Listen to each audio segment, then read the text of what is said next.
Hare Krishna, Krishna Krishna, Hare Hare, Hare Rama, Rama Rama, Hare Hare. Welcome. Where we are yesterday. I have very short memory. That's another couple paragraphs down from there.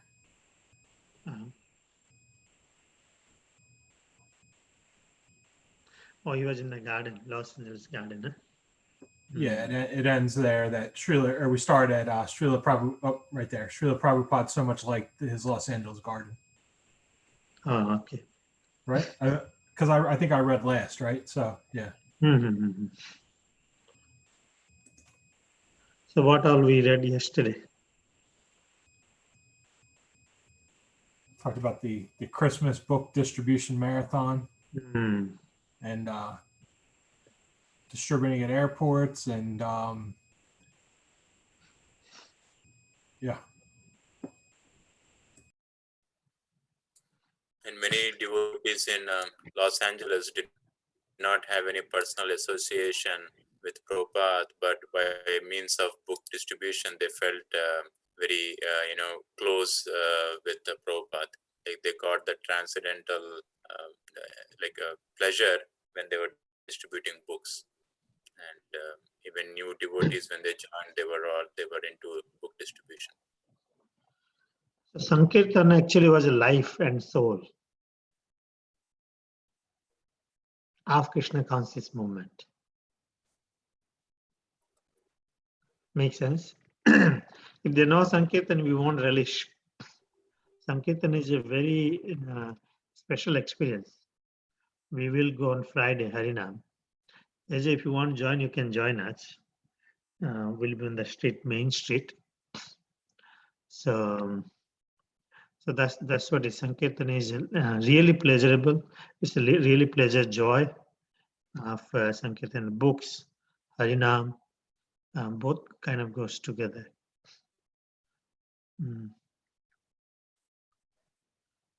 Well, anything else we remember?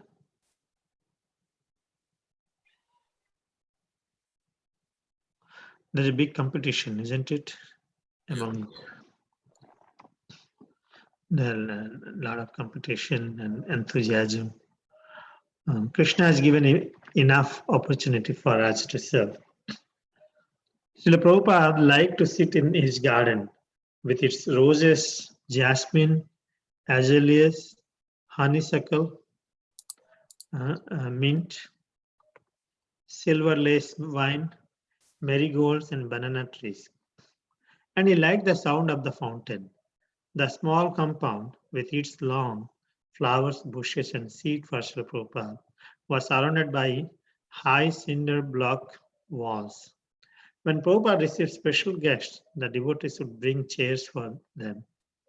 But Prabhupada's disciples would always sit on thin mats on the lawn and look up at Srila Prabhupada on his elevated seat.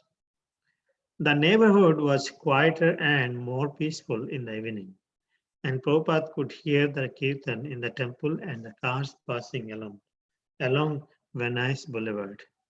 Men shout from the nearby karate school where a disturbance Prabhupada had come to tolerate. This we read it actually. I think, yeah, right, you're right. Srila Prabhupada so much liked his Los Angeles garden that he decided he wanted one like it in his Mayapur headquarters.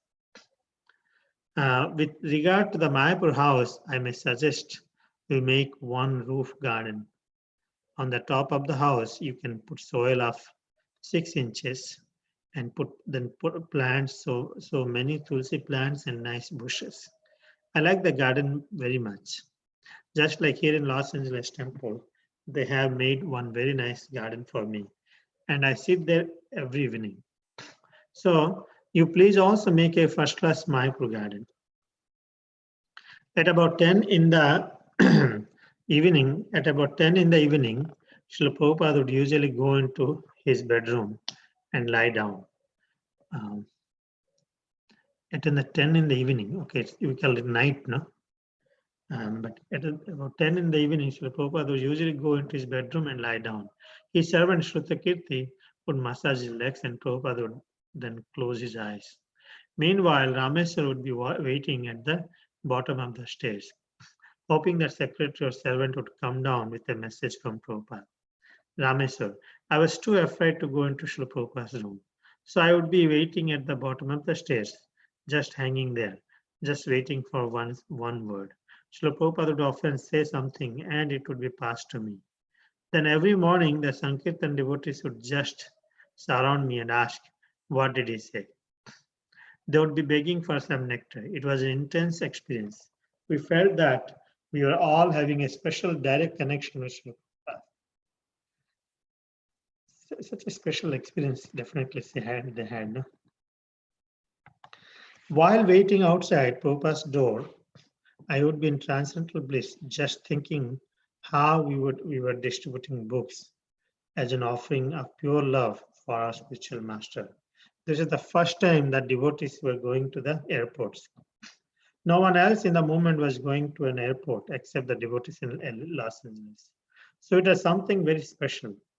No one was doing big books in the quantity that we were. At one point, when Srila Prabhupada saw one of my daily Sankirtan reports, he recommended, who is Rameswar? Who commented, who is Rameswar? Wow. So probably Prabhupada didn't knew. So he the association of Srila Prabhupada. First of all, he likes I heard a lot about LA Temple. I never been. I don't know if anyone been there. Maybe one day we can go. So you been there? They have a big garden. Yes, it's nice. Dwarkadish. So Prabhupada likes one garden like that. He asked, make one for in Mayapur. And he says the Mayapur on top of the roof, put 6 inches, put tulsi plants and some nice bushes. I like garden very much, Prabhupada says. And then Prabhupada goes to rest for it around 10 o'clock in LA. Srutakirti Prabhu is the personal secretary, personal servant, massages Prabhupada and he just dies. But here Rameswar Prabhu is saying, I always wait at the bottom of the stairs. I never go.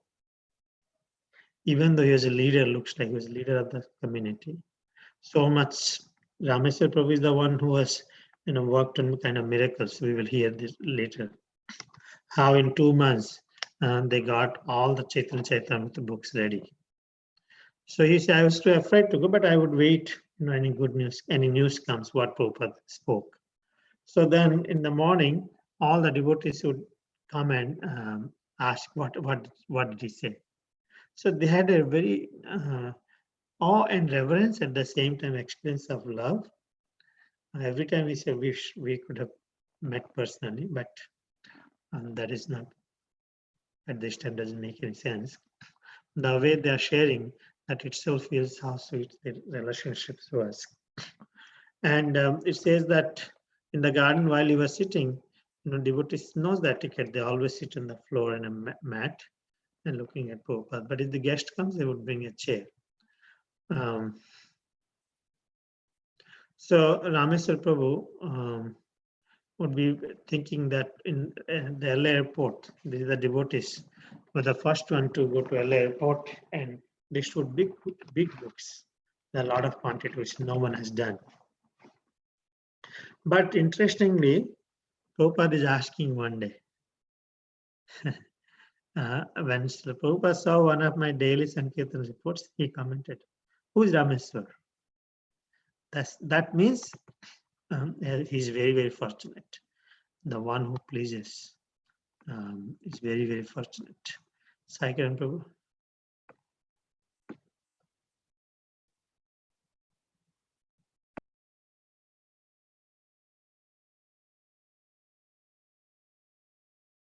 Sai Kiran Prabhu, you there? AJ, you can do. Yesterday, Srila Prabhupada was seeing these ecstatic reports sprinkled with nectarian quotes from his Chaitanya Charitamrita Adi Lila chapter that had just been published.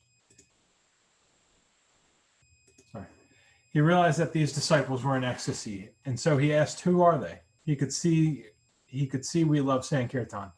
It was not an artificial burden or that we were struggling. He could see that there didn't seem to be any struggle. It was like fun, bliss, ecstasy, and the whole philosophy was there. We were completely tuning into the Chaitanya Charitamrita philosophy that Lord Chaitanya descends with his confidential associates to spread love of God, but doesn't discriminate who is a fit candidate and who is not. These were the verses we were putting into the daily letter. This was our mood, and Prabhupada loved it. From Shrutakirti's point of view, the evening massage was a very special time because Srila Prabhupada seemed free of the pressure of the day's management. Shrutakirti would bring several night-blooming jasmine flowers from the garden, and Prabhupada would place the fragrant blossoms near his nose during the massage. He would be even quieter and more relaxed than during the Krishna book readings. There was no business to attend to. He had done a hard day's work. Although he would be rising after only 3 hours rest, he now lay back enwrapped in thought or chanting softly. Some evenings Srila Prabhupada would delay the massage and slowly walk back and forth in his bedroom, chanting on his beads, or he would sit on his bed and chant. But on most nights he would lie on his back while Shrutakirti massaged his legs. If he conversed with his servant at all, it wouldn't be about ISKCON management. He might look at a picture on the wall and say, "How beautiful Krishna is. How could they not be attracted to Krishna?" Or sometimes he would talk about his childhood and other informal topics. But even at this relaxed time, he relished hearing the Sankirtan results. And so he would sometimes read Rameshwara's daily reports or simply say something about preaching Krishna consciousness. One night after reading Rameshwara's ecstatic daily Sankirtan report, Prabhupada felt moved to write a message on the back of the report. Dating the paper April 20th, 1973, he wrote, "My dear boys and girls, you are working so hard for broadcasting the glories of Lord Krishna's lotus feet, and thus my Guru Maharaj will be so pleased upon you. Certainly my Guru Maharaj will bestow his blessings 1,000 times more than me, and that is my satisfaction. All glories to the assembled devotees, A.C. Bhaktivedanta Swami." And B, everyone should go with a Sankirtan party as soon as possible. So, Prabhupada was getting these reports, and Rameshwara was putting in the reports these quotes from the Chaitanya Charitamrita about that everybody, that God doesn't discriminate who is a fit candidate for Krishna consciousness and who's deserving of love. And, he was talking about and through these quotes, Prabhupada was able to see that, going out and distributing these books and Sankirtan was not a burden for these guys. They weren't struggling. They enjoyed the process. It was bliss and ecstasy for them. And then it talks about Prabhupada's assistant would come in every night and give him his evening massage. And, Shrutakirti enjoyed it because it was a time when Prabhupada seemed to be relaxed and free from, the burdens of managing ISKCON day to day. So, they bring in some flowers and, Prabhupada would lay back and, and enjoy the smell of the flowers. And even though, he was getting ready for bed, but he only slept 3 hours a night. So, he would say he'd lay back and enjoy that time before he fell asleep. And sometimes he'd push the massage to go a little bit later in the night, and he would, walk around chanting in his room, or, he'd just lie back and if they talked, it would never be about ISKCON business. It was always about, sometimes you might look at a picture and say, "Oh, look how beautiful Krishna is." Like, why don't people realize how beautiful Krishna is? And they would talk about growing up or just random things, but he always enjoyed hearing the results of the book distribution in Sankirtan. So Rameshwara's reports would be read at night often. And one night he's reading one of Rameshwara's reports, and he wrote a message to them, back to the devotees, saying, "You guys are doing such a great job. You're working so hard, to let everybody know about the glory of Lord Krishna's lotus feet." And Prabhupada's Guru Maharaj would be so happy and so proud, and he would bestow 1,000 times more blessings than he could, and that makes him happy. And then I like his close. I guess NB is the same as PS, right? But so like essentially at the end, after he writes his letter, he closes it with, and everybody should go out and go to Sankirtan party immediately. Get out there and do it. Like, you guys are missing out. Immediately, huh? Yep, just as soon as possible. So then let's for you message and for you and me. Let's go. What the hell? I'll Friday. meet you in New York in 10 minutes. Friday we are going for Harinam. Everyone join. That's good. We certainly missing this real fun. We should go on Friday. Saikiran Prabhu, you there? Yeah, Prabhu, I'm here. Hmm. Rameshwara may have been shy while quietly waiting at the bottom of the stairs for the slightest recognition from Srila Prabhupada. But when he received the prize jewel of his handwritten note, he ran off, shouting to share the good fortune with any devotee who was still awake. Tripurari. Every morning after Mangalarti, there was always a little group clustered around the door of the temple, because you weren't supposed to talk in the temple while chanting japa early in the morning. So Rameshwara was standing at the doorway chanting, and he called us over until a little cluster of devotees were there at the doorway. He showed us Prabhupada's note. Some of the other devotees got frustrated seeing that we were talking during the japa period. They felt we were a distraction, or that we weren't absorbed in a service or in japa. But actually, we were really intensely absorbed in thinking of Sankirtan. And when we returned to our japa, we began chanting with the desire to be able to go out and please Prabhupada. In a few days, Prabhupada's words, everyone should go with the Sankirtan party as soon as possible, reached the other temples. And although Srila Prabhupada soon left Los Angeles, returning to India, his message stayed and deepened the devotees' convictions. In the summer of 1973, the devotees found that at concerts they could distribute hundreds of Krishna books in a few hours.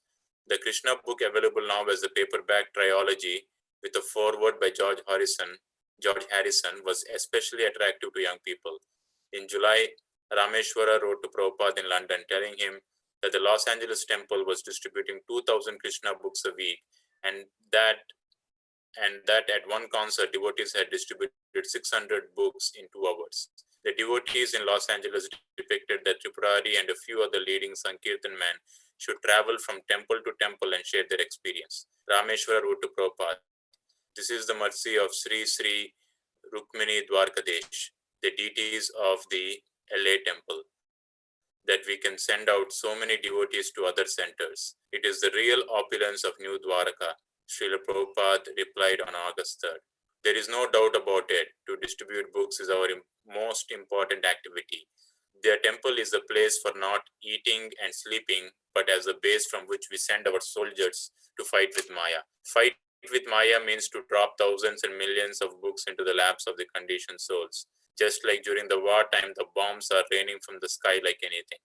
I like also your program of sending out your best men to teach the others. That is the actual progress of Krishna consciousness, to train others. Continue this program so that in the future, every devotee in our movement will know the art of distributing books. This is approved by me." So Rameshwara was he's shy, but he was waiting at the bottom of the stairs for any recognition from Srila Prabhupada. But when he received the handwritten note, he basically was shouting to share the good fortune with any other devotee who was awake. And during the morning after Mangalarti, there were a group of devotees with whom he wanted to share the Prabhupada's handwritten note. It was causing some disturbance for the other people who were chanting, but for the devotees who were for Tripurari, when he was showing this note, it was not a distraction. They were actually interested. They were absorbed in thinking of Sankirtan, and that when they came back to do the japa, they were chanting with the desire to be able to go and please Prabhupada. And Prabhupada's message that everyone should go with the Sankirtan party, it reached other temples, and it deepened the devotees' convictions. And in the summer of 1973, the devotees basically started distributing books at concerts, and they saw that it was also a very good avenue, and they could distribute like hundreds of books in a few hours. The Los Angeles temple was distributing 2,000 Krishna books in a week, and at one concert they had distributed 600 books in 2 hours. And the Los Angeles devotees also decided that Tripurari and a few others leading Sankirtan folks should go to other temples and share their experience. When Rameshwar wrote to Prabhupada that this is the mercy of Sri Sri Rukmani Dwarkadesh, there were deities in LA, that they were able to do this because of their mercy. And Prabhupada replied back that there is no doubt about it, that book distribution is our most important activity. And just like in war, the bombs are getting dropped, he says, like in this fight against Maya, we need to drop thousands and millions of books into the hands of all the conditioned souls. And he also appreciated the program of sending Sankirtan leaders to other temples to share their experiences, and this is the actual progress in Krishna consciousness. And he says that it's approved by Prabhupada. That's the beauty of ISKCON, that we have big network of resources, training programs. So now book supplies, right? It's not none of one single organization can do. ISKCON provides all this infrastructure and everything.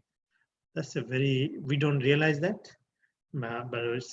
So we know that what is the best thing to do for us and for our community. Who can answer? Distribute books. No. Yeah. Distribute books. Go out. Not just distribute books. Go out and be in part of the Sankirtan. Sankirtan and distribute books. Harinam and distribute books.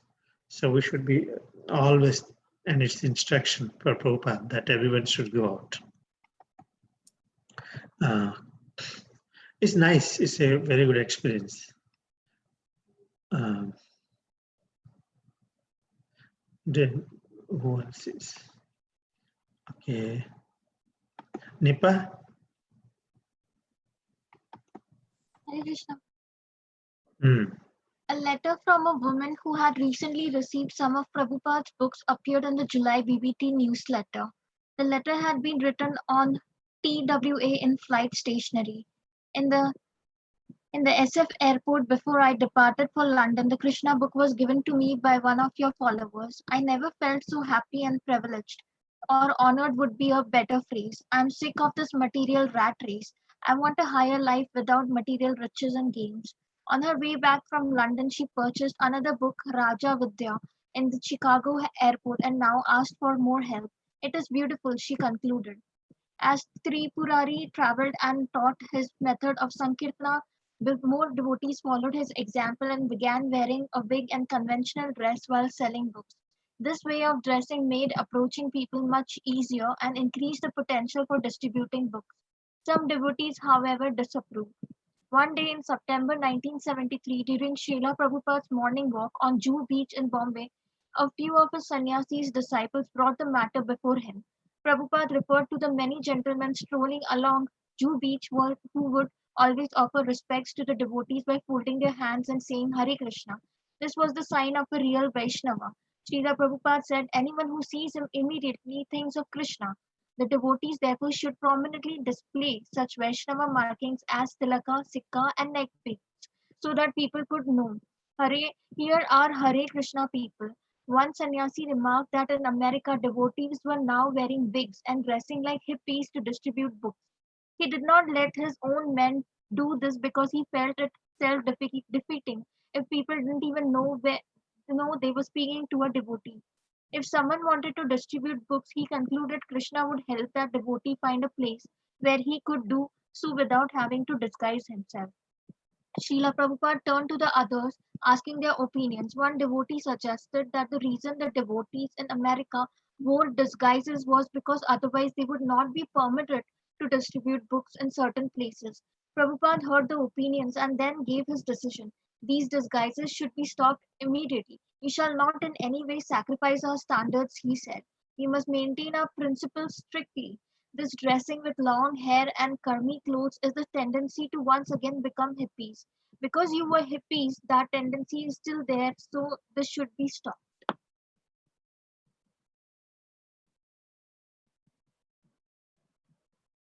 So a letter from women who had received some of Prabhupada's book appeared in the July BBT newsletter, and the letter had been written on the TWA in flight stationery. And at San Francisco airport, before departing, the Krishna book was given to me by one of your followers. Okay, so the lady said the Krishna book was given to her by one of the followers and never felt so happy and privileged, she's expressing. And she's sick of this material rat race. She wants a higher life without material riches. On her way back from London, she purchased another book, Rajavidya, and now asked for more help. It is so beautiful, she concluded. As Tripurari traveled and taught the method of Sankirtana, more devotees followed and began wearing a wig and conventional dress while selling the book. The dress was like more approachable and much easier and increased the potential of distributing books. But some devotees did not approve of it. In September 1973, when Prabhupada was taking his morning walk in Juhu Beach in Bombay, a few sannyasis brought this matter before him, and Prabhupada referred that to the many gentlemen strolling along the beach should offer respects to the devotees by folding their hands and saying Hare Krishna. This is, he said, Prabhupada explained, this is the sign of real Vaishnava. And the devotees, when they do, they immediately think of Krishna. Devotees should therefore display such Vaishnava characters like Tilaka, Sikka, and Negdi. And Hare Krishna, and here are Hare Krishna people, that's how they know. And one sannyasi remarked that in America, devotees have started wearing wigs and dressing like hippies to distribute books. And it was like he did not want his men to do this because he felt defeated. He concluded that Krishna would help the devotee to find a place to do so. They don't have to disguise themselves by wearing wigs and everything and pretend to be hippies. And Srila Prabhupada returned to others asking their opinion also. And one devotee said disguises are necessary because they are not allowed to distribute books in certain areas or locations. And Prabhupada, when heard this, they and said that these disguises should be stopped. And he said, like, we shall not in any way sacrifice our standards. We should strictly maintain our standards. And the dressing in long hair and karmi clothes is tendency of going back to becoming hippies. And since the devotees were like hippies at one point, they still are, and this should be immediately stopped. What do we say now? Prabhupada, it looks like very heavy on this. We must maintain our principles strictly.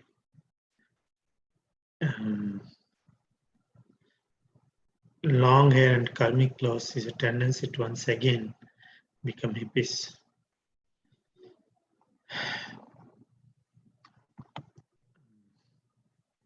That's why it's good to read Lilamrita. We will know details what Prabhupada says. Okay. Pranath.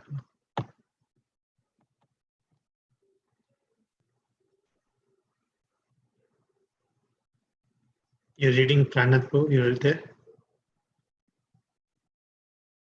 Prasanthi?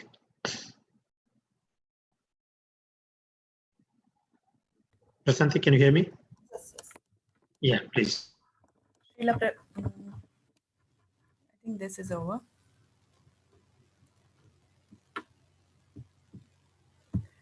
Walking back towards the temple, Prabhupada saw a poor man evacuating by the roadside in public view. He is not changing his standard, despite public opinion, Prabhupada said.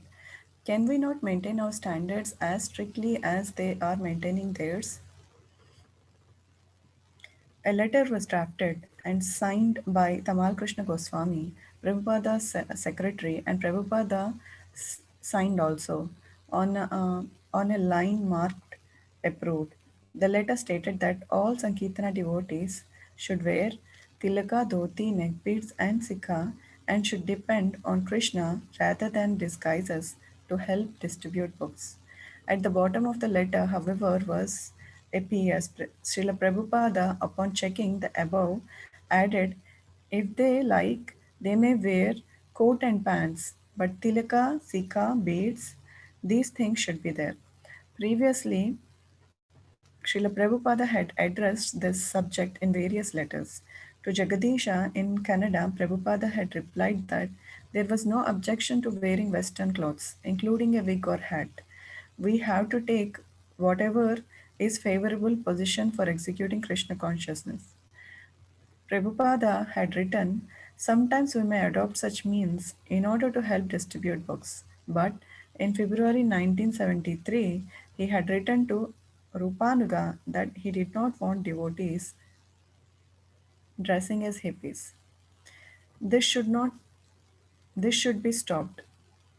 We should not give anyone cause to call us hippies, but devotees may dress up in respectable clothes like ladies and gentlemen in order to distribute my literature under special circumstances. Wherever there are individuals, there are bound to be difference of opinion. Srila Prabhupada preferred to be spared such detailed management. His GBC men should consult among themselves and then present their conclusion to him for a final decision. In this way, Prabhupada had written, I will be free to concentrate on my translation of Srimad Bhagavatam. The letter from India reached Karantara in Los Angeles. But before announcing that all Sankirtana in Western clothes must be stopped, he wanted Prabhupada to hear his side of the story. He gave an elaborate report on the benefits of the devotees wearing ordinary Western dress while selling books. The main thing Prabhupada seemed to be objecting to, he concluded, was the disreputable appearance. Devotees looking like hippies. He now informed Prabhupada that the distributors were actually clean, well groomed, and presentable. If the book distributors were restricted to appearing in public with shaved head and dhoti, he said, then the distribution would decline by about two-thirds. If if extremes and misapplications have occurred, he wrote, they should be worked out rather than giving up the whole program. This time Prabhupada replied in favor of Western dress. Yes, you can go on with your book distribution as you were doing before. There is not any harm. I thought that our men were becoming like hippies, but now I understand from you that this is not the case. So I have no objection. Our main business is to distribute books. And from the reports I am receiving from all over the world, the progress is very encouraging.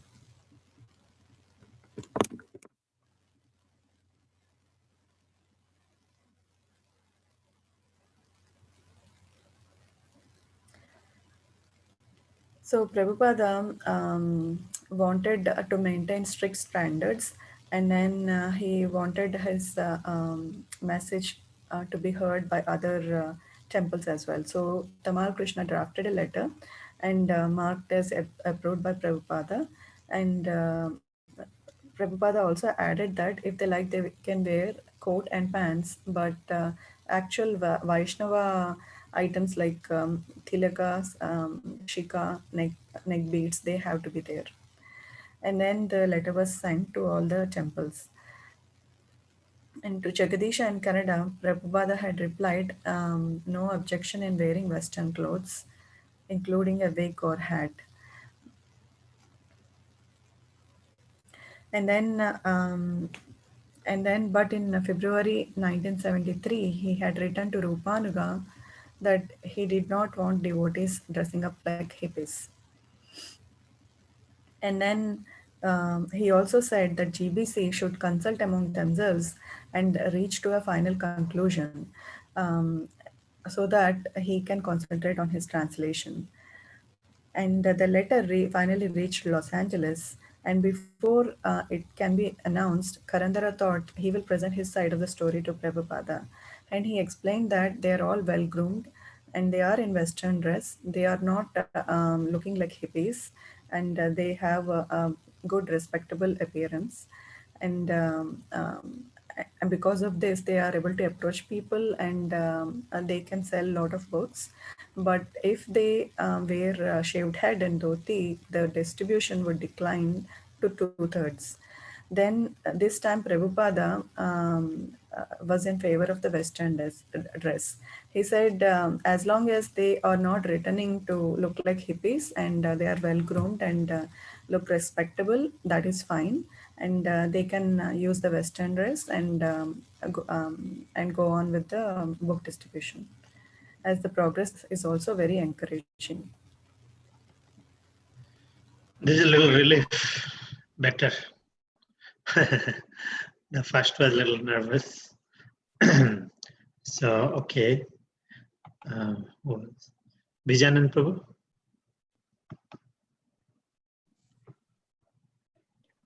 A disagreement arose about the distributors' techniques. A few people had written the ISKCON secretary complaining that they had been misled or pressured into buying a book, a complaint to which devotees responded variously. The book distributors were protective of Prabhupada's order that as many books as possible be distributed. Just because a few people had complained, they argued, was no reason to cool down the book distribution. They quoted Srila Prabhupada's statements that opposition to Sankirtana indicates its purity and genuineness. Srila Prabhupada had explained this point in his books in discussing the historical incident of Lord Chaitanya's Sankirtana parties being stopped by the Muslim government. Prabhupada had written, "We must remember that such incidents took place in the past, 500 years ago, and the fact that they are still going on indicates that our Sankirtana movement is really authorized. For if Sankirtana were an insignificant material affair, demons would not object to it." People in America had also objected to public chanting, to the devotees' dress, to the Krishna consciousness philosophy, to the food. Someone would always oppose. The main thing the book distributor said was to save the conditioned souls who are heading for a hellish next life. If a person got a book and read just one page, his life could be changed. Other devotees, however, including temple presidents, were disturbed by the complaints. Someone recalled that Prabhupada had already addressed this point in 1970. Do all activities with great enthusiasm. All our activities must be open so that no one may criticize our mission. So all dealing must be to the standard of Vaishnavism. As everything is undertaken forthrightly in Krishna consciousness, in a Krishna conscious way, then Lord Krishna will be pleased to provide all facilities for aiding with sincere service. Srila Prabhupada wanted the book distributors to execute his order, but he was not giving them a license to do anything and everything and claim it was for Krishna. Preaching required expertise, not only in getting people to take a book, but in giving them the right impression. The book distributors maintained that they were doing the best they could, but that would try to improve. If other devotees thought they could do better, then they should demonstrate how to distribute books without disturbing anyone. Distributing books all day, day after day, was hard. People were already agitated by their minds and senses and harassed by their occupations, governments, and personal relationships. No wonder even an innocent devotee sometimes disturbed them.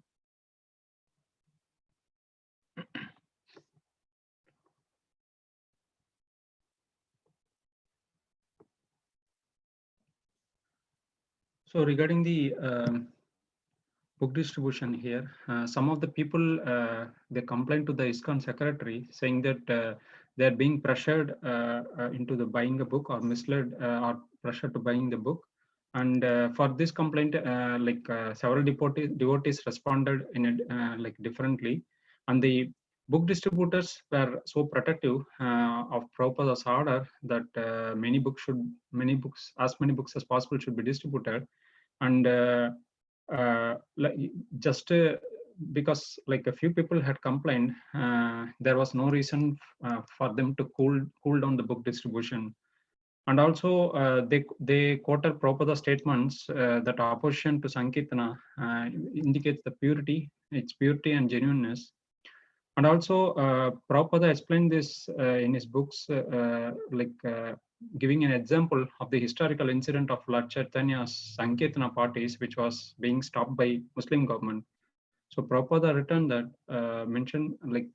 reminded that for all the people, like this kind of incident take place in the past, like 500 years ago, and they're still, but that happening now also, that indicates that the Sankirtana movement is really an authorized movement, and if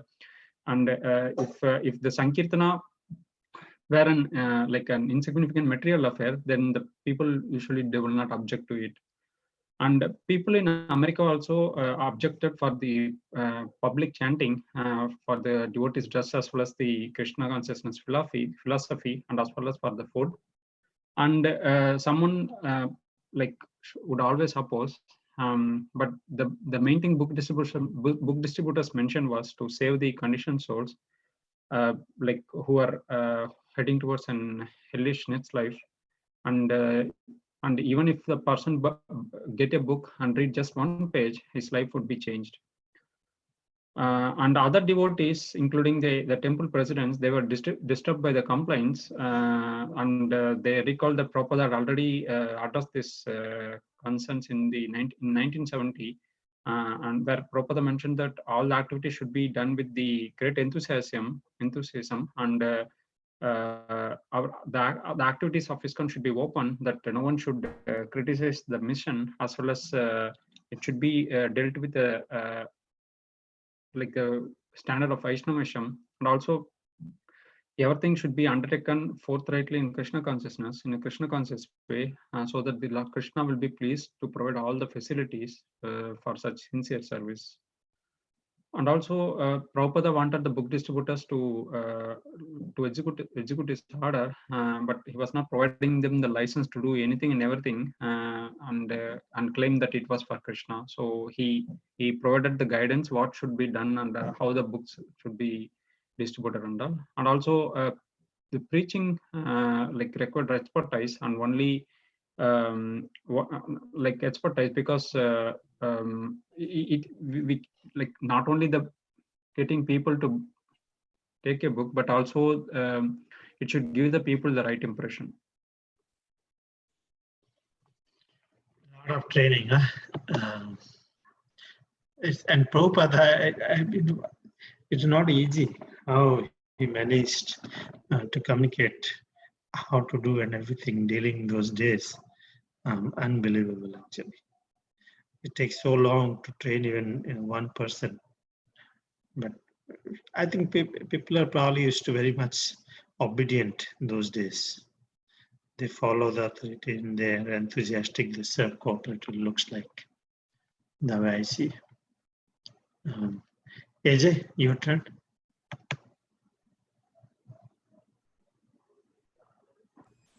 Sorry.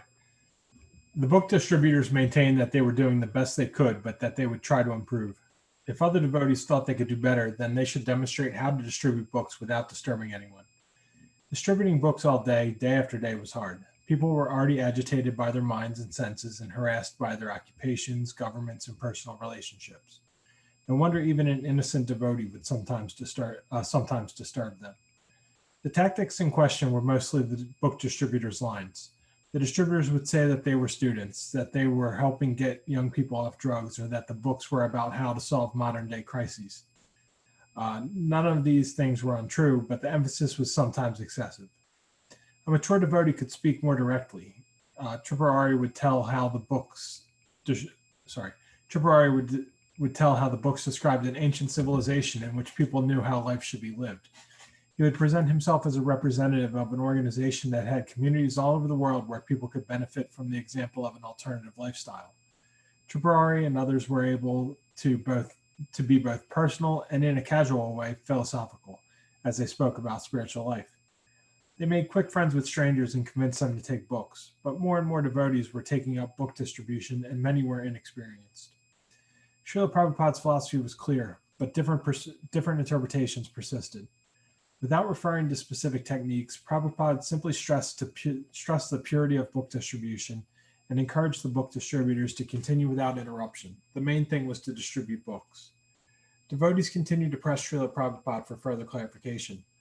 The book distributors were concerned that the urgency of book distribution not be minimized, whereas other responsible ISKCON leaders were concerned that loose practices might hamper the society's progress. Prabhupada replied to questions by Lilamrita of New York with a letter that became particularly influential. The real preaching is selling books. You should know the tactic how to sell without irritating. What your lecture will do for 3 minutes, but if he reads one page, his life may be turned. We don't want to irritate anyone, however. If he goes away by your aggressive tactics, then you are nonsense and it is your failure. Neither you could sell a book, neither he could sell a book, neither he would remain. But if he buys a book, that is a real successful preaching. So yeah, they were talking to, some of the devotees were, when they were out, distributing books, would tell tales that were technically true, but a little bit of a stretch, it sounds like. Some of the newer ones where they talk about how they were trying to get people off drugs, or how they were students, or how these books will solve all the world's problems. But like it says, like these weren't untrue, but some of them were a little excessive in the emphasis. And then he goes on to say that a mature devotee could do a better job because they could, talk about the philosophical aspect, but in a way that, was relatable, right? In a casual way, it says. So they talk about how Ch.45 was able to be personal and philosophical, and and still be able to talk about spiritual life and make friends and get these people to take books. But more of the people out distributing books were inexperienced. Prabhupada was still, though, saying, hey, the books are still the most important thing. Do not stop distributing books. Keep going. So when the devotees reached out to him for more clarification on what they should be doing, he penned a letter to Lilamrita in New York, which we read before, I believe, because I think I actually read it the last time it popped up, where he kind of again stresses, like, this is how we preach. Selling books is is the best way to preach, and we should figure out how to do that without annoying people, right? You might lecture to them and and it'll stick with them for 3 minutes, goes in one ear and out the other. But if he has this book, right? If he has a copy of the Gita or whatever, his life may be changed by reading even just one page of that. So don't irritate people, right? If you do that and you're too aggressive and they go away, that's not their fault. That's your fault for being too aggressive. So if you don't know how to sell and he's not going to stick around, that's no good. But if he does buy a book, then you can consider it successful.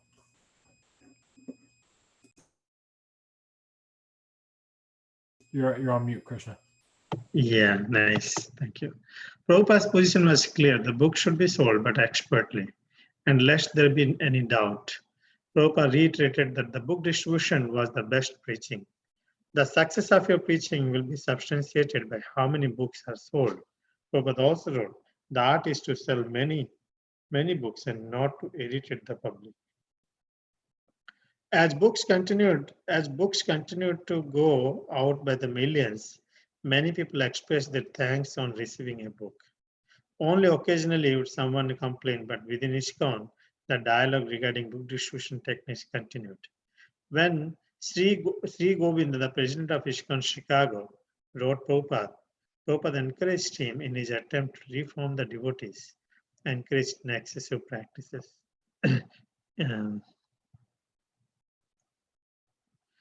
So it is not very much advisable to make lies just to sell books. If we simply stick to describing how wonderful is Krishna, that will not be a lie. But other things, lies, they will not help us to train ourselves in truthfulness. Lie to some, not to others. That is not a good philosophy. Rather, the Brahmins are always truthful, even to their enemies. There is sufficient merit in our books that if you simply describe them sincerely to anyone, they will buy. The art you must develop, not art of lying. Convince them to give you your preaching, the absolute truth, not by tricking. That is the more mature stage of development of Krishna consciousness. So again, the stress is coming. His position is very clear. Did I read that previous? Yeah. We should not should be selling books without irritating. And Prabhupada is we should sell very expertly. Well, the success of your book preaching will be substantiated by how many books are sold. Then he wrote that to sell many, the art is to sell many books and not to irritate the public. Leave a good impression in that with them. So it seems like books went millions, but occasionally some complaints would come.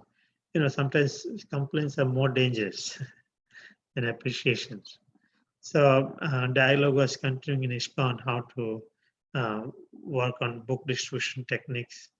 Looks like again by the mercy of His Grace Vaisesika Prabhu, book distribution in America is going well, improving, increasing. He said that Prabhupada encouraged him in his attempt to reform Sri Govind Prabhu from Chicago.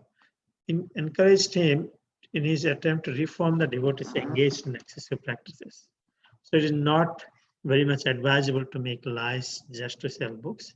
Simply stick to the principle, be truthful. We don't have to be lying just to sell the books.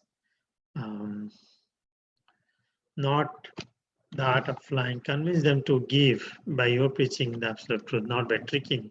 That is more mature stage of development. Yes, my birthday has come now. November 73. We're going to recite and put it. November 1973, scores of men and women were going out every day to distribute books. One November day, the devotees of the New York City temple broke the ISKCON world record by distributing 13,200 pieces of literature. On the same day, they also distributed 15,000 pieces of prasadam. The ISKCON total for 1993 was 4,169,000 books sold.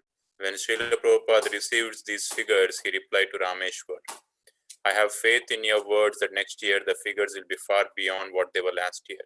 It is the nature of the spiritual energy. It is always increasing if we just apply our energy. Early in January 1974, Srila Prabhupada again returned to Los Angeles. One morning he gave Srimad Bhagavatam lecture stressing book distribution. There is no literature throughout the universe like Srimad Bhagavatam, he said. There is no comparison or competition. Every word is for the good of the human society, each and every word. Therefore, we stress so much in the book distribution. Somehow or other, if the book goes in one's hands, he will be benefited. At least he will see, I have taken so much price, let me see what is there. If he reads one sloka, his life will become successful. If he reads one sloka, one word, this is such a nice thing. Therefore, we are stressing so much, please distribute books, distribute books, distribute books.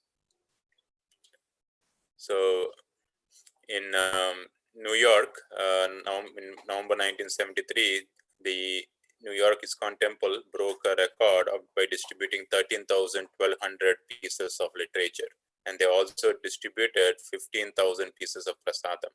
So that year, 1973, the ISKCON total was 4.17 million books. Srila Prabhupada replied to Rameshwar saying that I have faith in your words that the figures will increase even next year. And he says that is the nature of the spiritual energy. If we just apply it, it keeps on increasing. And in January 1974, Prabhupada came to Los Angeles and he gave a lecture on Srimad Bhagavatam. he says that in the throughout the universe, there is no literature like Srimad Bhagavatam, and every word is for the benefit of the human society. And he says that if we there's a reason we should always stress on book distribution, and if he reads one sloka, then his life will become successful. And at least because of the price he has paid, he will see there'll be some curiosity to see what is there, and with that curiosity, if he reads one sloka, he'll be very successful. And he says there's a reason the importance is on book distribution. Thank you so much, Hare Krishna. I wanted to ask you, how is everyone doing today? Vijayanand Prabhu, how are you doing?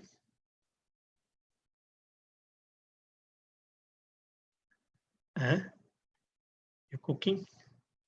Nipa? Prasanti? Yes, Hari Prabhu, I'm doing good, Prabhu.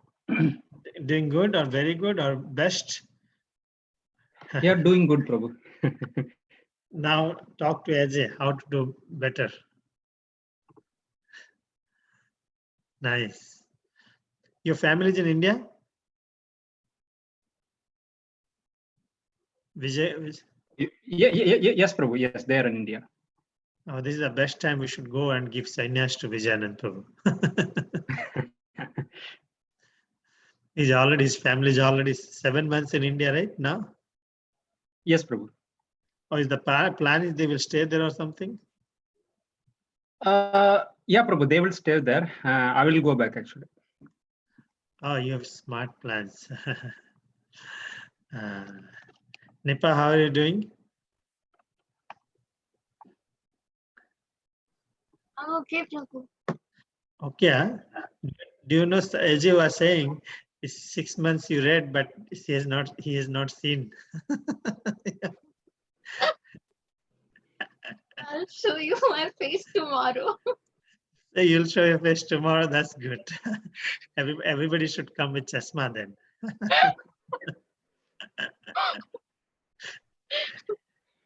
Even you have not seen Vijayanand Prabhu also, right? Since 6 No. months. And even Prashanti Mataji, she does not come. Only once she came, and then other day she was not visible. Oh, is it? Today will be face showing ceremony.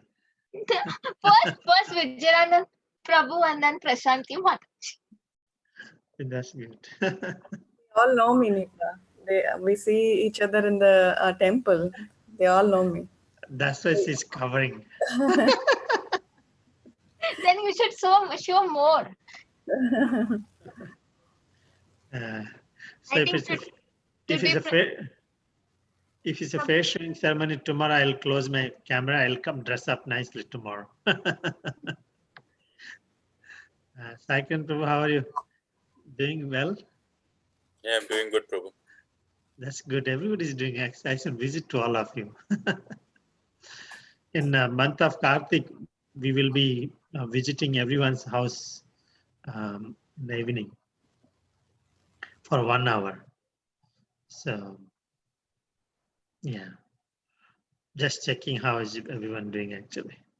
Next month, when is the program to go to New Brindavan, Prabhuji? Yeah, I have to find 3 days. We will go. Ajay, you want to come? You will come? Okay, we'll book. Very good. So I can prove Ajay. Nipa, you can also plan to come. We will arrange for you. Don't worry. If I don't go to India.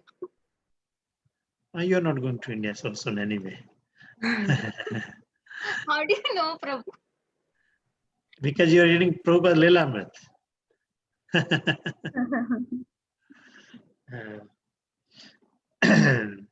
That's fine. I think we will go. We have few, probably will be 2 12-seaters. I think it'll be enough. We'll have a wonderful time, nice program.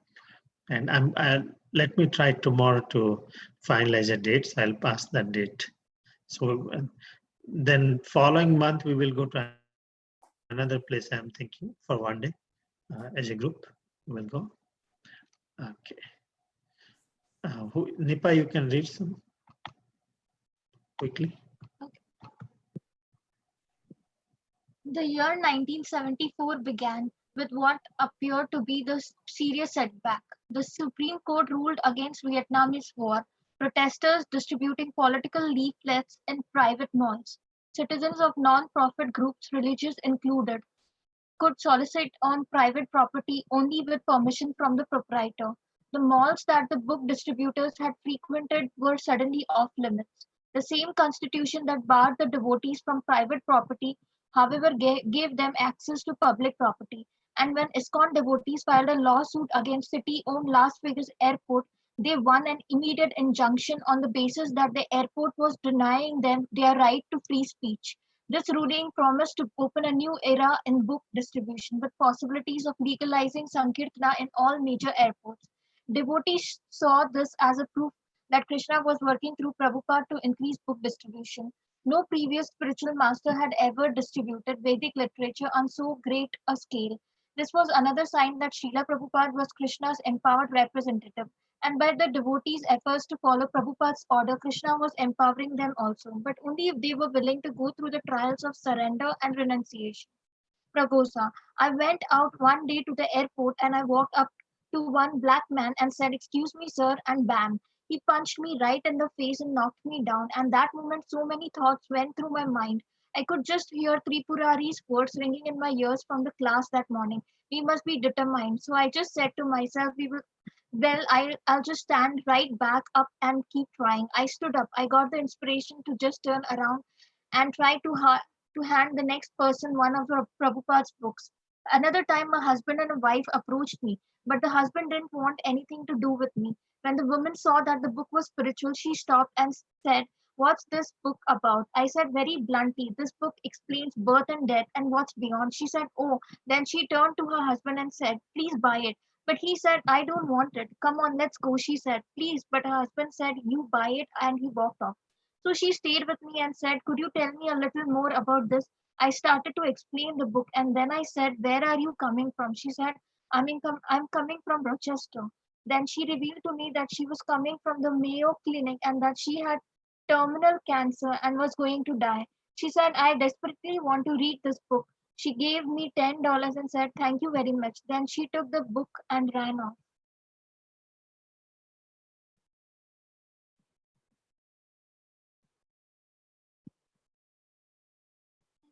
Think a little bit of the year 1974 was a serious setback, and the Supreme Court ruled against Vietnamese war, and the citizens of the non-profit groups could solicit on private property only with permission from the proprietor during that time, and the malls.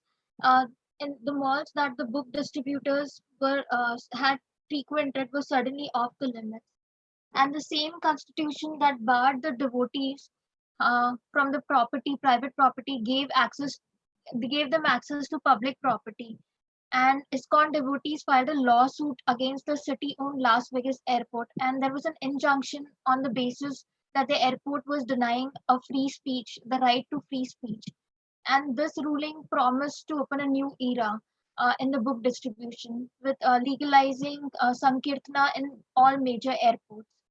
Devotees saw this proof that Krishna was working through Prabhupada to increase the book distribution. And this was like another sign that Srila Prabhupada was Krishna's empowered representative. And uh, and by the devotees' efforts to follow Prabhupada's order, Krishna was empowering them. And Pragosha said, like one day to the I went one day to the airport, and while walking up to the airport, one black man hit him and it said, "Excuse me, sir," like "excuse me," and bammed him on the face. And that moment, so many thoughts went through Pragosha's mind, and he could just hear Tripurari's words ringing in the ears from the morning, saying, "We should be determined." And so he got up right back and kept trying, and he got the inspiration to turn around and hand the next person one of Prabhupada's books. And another time there was like a husband and wife who approached him and said like they didn't want anything to do with me. Um, when the woman saw the book, she inquired, "What is this book about?" And Prabhupada replied bluntly saying, "Book explains birth and death and what's beyond it." and she was curious to buy it, but the husband was not approving of it and he walked off. So, but she stayed with Pragusa and said, "Could you tell me a little bit more about the book and where are you coming from and all?" So then she revealed that she was flying from Mayo Clinic and she was diagnosed with terminal cancer and was going to die. She said she desperately wants to read this book and she gave $10 and said thank you. And then she took the book off and ran off. Yes, one more, Prasanthi, repeat. A little later, she came back and found me and shook my hand and thanked me. These kind of experiences that devotees would have day in and day out give us the feeling of being like emissaries or representatives of something very special.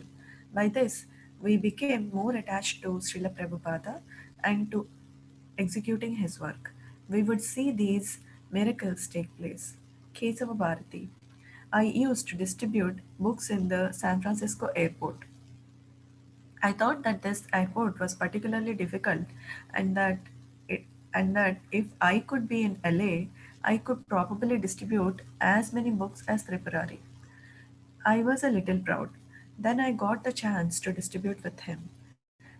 I am very outgoing and gregarious, so I did not have any problem stopping people or anything like that.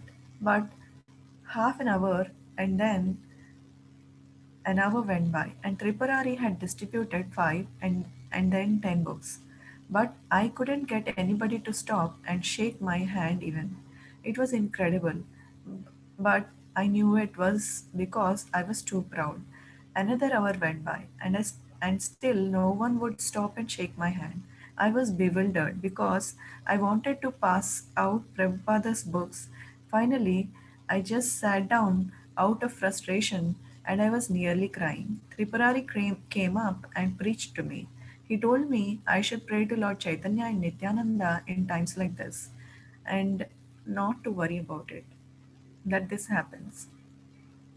So I got it together, and then about 10 to 15 people in a row came and talked with me, and some of them took books. So when we discussed it afterward, we could understand that we were just instruments in Lord Chaitanya's hands. This is how we developed the Sankirtana philosophy. Through the book distribution, we came to realize how Prabhupada was and to appreciate him more. Case So the woman who took the book and who was in terminal cancer, she came back, shook the hand of the devotee, and thanked him.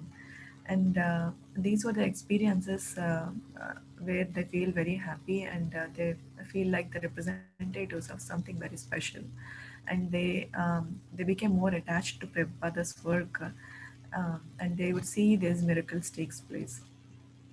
Keshav Bharati used to distribute books in San Francisco airport, and he thought that it is difficult compared to LA airport, and he was a little proud. One time he was working along with Tripurari, and then he saw that Tripurari was able to distribute first 5 books and then 10 books, and he was able to continue. But since he was too proud, no one was stopping or going to shake his hand. So he felt very low, and then he sat down in frustration, and he was nearly at the edge of crying. And then Tripurari came to him and preached him and said to pray to Lord Chaitanya and Nityananda in the times like this. And he got his act together. He found 10 to 15 people standing in a row and coming to get the books. So through the book distribution, they realized who Prabhupada was and appreciated him more. So many things to learn from their experiences. So basically, ultimately, we are depending on the mercy of the Lord in distributing books also. Then everything works very well. That's a great. Any quick reflections? I remember that instruction that everyone should go out. Harinam and book distribution. We should really wonderful experience. I suggest join on Friday. We should go.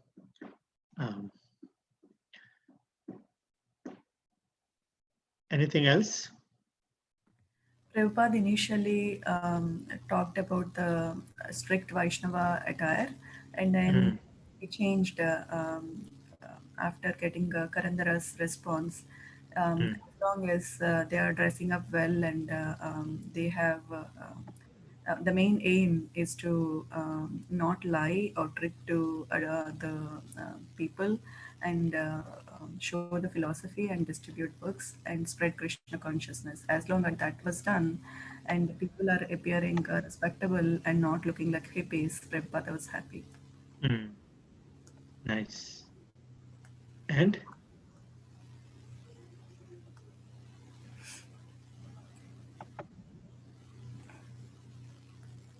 No?